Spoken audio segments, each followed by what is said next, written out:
Good day everyone, my name is Joseph Imperial from BSKM 1D. Then I'm going to discuss correction pillar. Introduction. The correctional system in the Philippines plays a pivotal role within the criminal justice system. Framework tasked with the custody, rehabilitation, and reintegration of convicted individuals. Despite constitutional and legislative frameworks intended to ensure human treatment, the system faces significant challenges, including overcrowding, inadequate facilities, and limited resources. Current state of correctional facilities, overcrowding. As of recent reports, Philippine jails and prisons suffers from severe overcrowding. For instance, the Bureau of Jail Management and Penology, BJMP, operates facilities with an average congestion rate of 400% as of 2023, with some jails exceeding 800% capacity. This has been exaggerated by slow judicial process and high number of pre-trial detainees, who constitute a large proportion of incarcerated population. Legislative and policy framework. The Philippines correctional system is governed by various laws and regulations, including the Bureau of Correction Act of 2013, RA 100575, established the Bureau of Correction, BUCOR, and outlines its mandate, including the safekeeping and rehabilitation of inmates. The Juvenile Justice and Welfare Act of 2006, RA 9344, focuses on the treatment of youth offenders, emphasizing rehabilitation over punishment.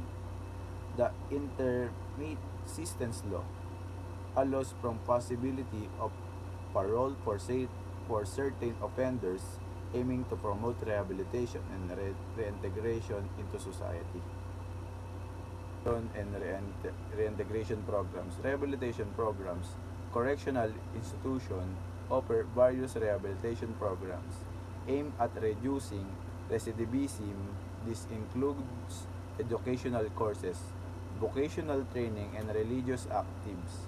Despite the efforts, the effectiveness of rehabilitation is often compromised by overcrowding and resources limitations. Yes, in issues. Funding and resources.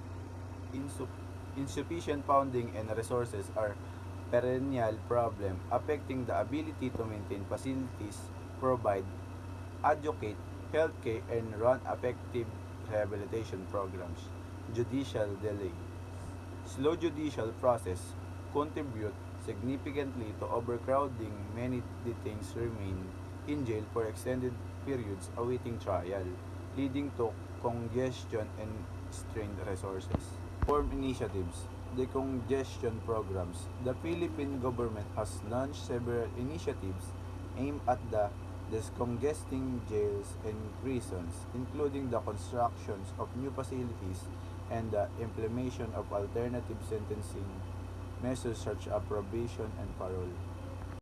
Conclusions. The correctional system in the Philippines is a critical juncture, facing severe challenges that undermine its effectiveness. Addressing issues such as overcrowding, inadequate facilities, and limited resources requires concerted efforts from the government, civil society, and international partners. Effective reforms and investments are essential to transform the correctional system into one that not only ensures public safety but also upholds the dignity and rights of inmates, facilitating their successful reintegration into society. Recommendations. Increase funding, allocate more resources to improve the condition of correctional facilities and enhance rehabilitation programs. Accelerate judicial process. Implement measures to reduce the backlog of cases. Expedite